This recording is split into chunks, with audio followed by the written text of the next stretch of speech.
সৈয়দপুরের SP আগামীকালকে আমাদের international সুন্নি কনফারেন্সের ওপর নিষেধাজ্ঞা জারি করছে।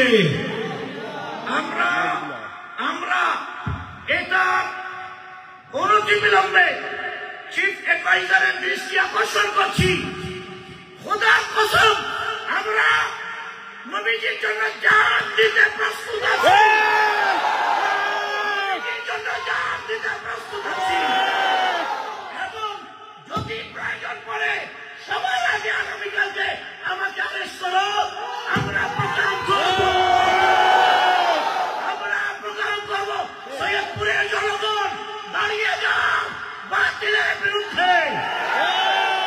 ঠিক আছে, আমরা আগামীকালকে দেখায় দিব কারবালার চেতনা নিয়ে।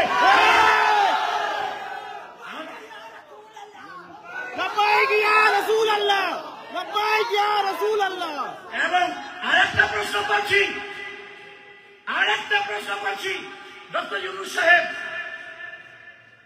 চিফ অ্যাডভাইজার ডক্টর ইউনূস সাহেব, আমরা সম্মান করি, আপনি দেশকে অনেক দূর এগিয়ে নিয়ে যাচ্ছেন, ঠিক কিনা?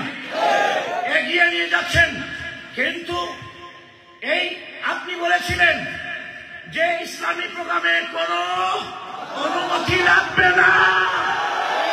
চিফ অ্যাডভাইজারের আইনের বিপক্ষে কেন কেউ ফতোয়া দেবে?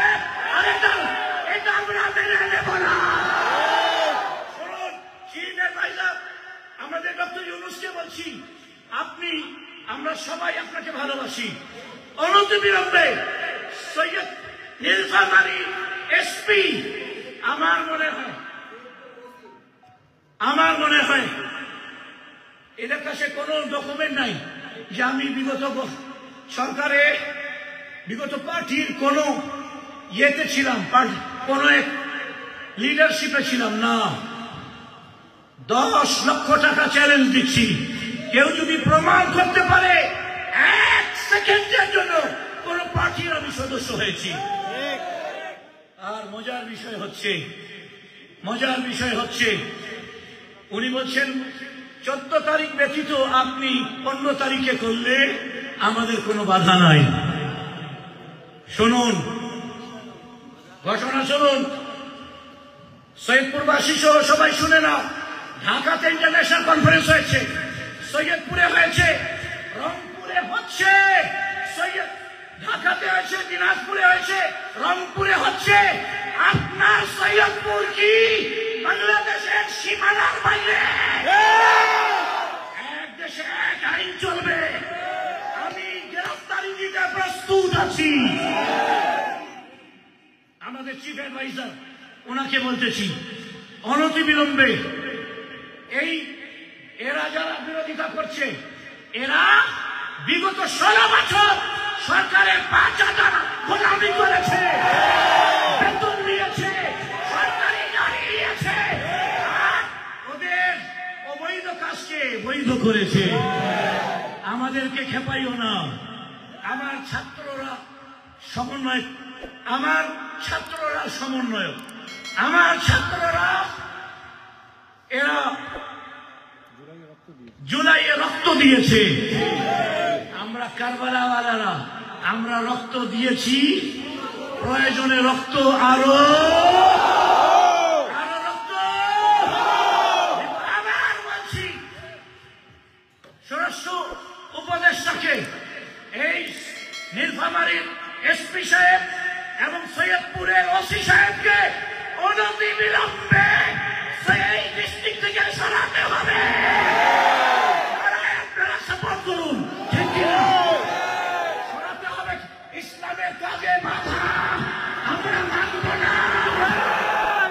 আর সৈয়দপুরে আগামীকালকে যে প্রোগ্রাম হবে, আহলে সুন্নাতের পক্ষ থেকে হবে না, সৈয়দপুরের জনগণের পক্ষ থেকে হবে।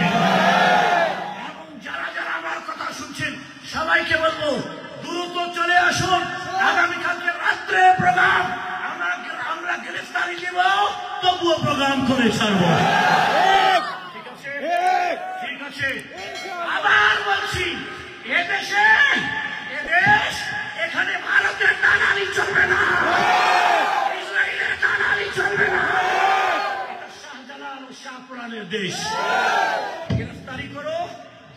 যাব, কিন্তু আগামীকালকের প্রোগ্রাম করে দেখাবো।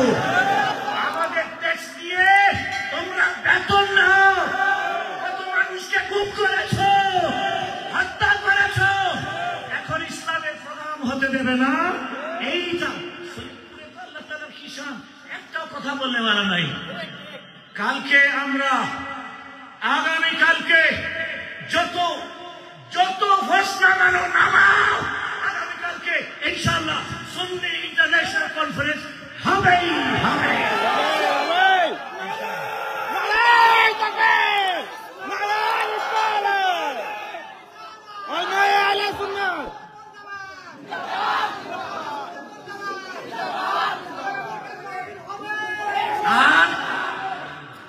আর এসপি সাহেব কি বলতে পারে যে ডক্টর এরশাদকে মাইনাস করো, তাহলে হবে?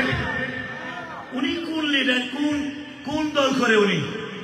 আমি বলছি জনাব, এখান থেকে জনাব এসপি সাহেব শুনুন, আপনি যে বলছেন এরশাদ বুখারীকে মাইনাস করো, শুনেন আমাদের আরবের মেহমানকে ইনার আরবি তরজমা আপনি করে দেখাবেন, তাহলে আমি বুঝবো। কালকে সৈয়দ দিনাজপুরে বারবার ফোন করতেছে, এরশাদ বুখারী দিনাজপুরে আসলেই অ্যারেস্ট হবে। আমি কি অপরাধ করেছি? আমি গর্বের সাথে বলতে পারি ইসলামিক ফাউন্ডেশনের প্রোগ্রামে মক্কা শরীফ, মদিনা শরীফের ইমাম সাহেবদের তর্জমা করেছি। কোন 2017 না 18-তে আমি জিন্দগিতে কোনো পার্টিতে যাই নাই। সুতরাং আবার বলছি, স্বরাষ্ট্র উপদেষ্টা মহোদয়কে এবং প্রধান উপদেষ্টাকে, আমাদের চিফ অ্যাডভাইজার জনাব ডক্টর মোহাম্মদ ইউনুস, আমরা আপনার সাথে আছি, কিন্তু এই আগাছাড়া আপনাকে বদনাম করার জন্য পুরো দমে আগে গেছে। এদেরকে চিহ্নিত করুন এবং এই লাইভের মাধ্যমে গোটা বাংলাদেশবাসীকে জানিয়ে দেন, আমাদের আউলিয়া কেরামদের অনুসারীদেরকে, নবীজির আশিকদেরকে কেউ ঠেকাইতে পারে না।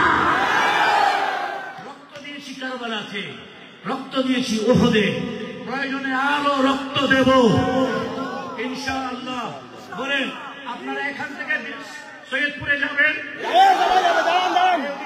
সৈয়দপুরে যাবেন ইনশাআল্লাহ। ইনারা অতিথি আমাদের বাংলাদেশের, বাংলাদেশ সরকারের ইমানি দায়িত্ব হচ্ছে ইনাদের হেফাজত করা। ফি আমানিল্লাহ, ওয়াসসালামু আলাইকুম ওয়া রাহমাতুল্লাহি ওয়া বারাকাতুহু।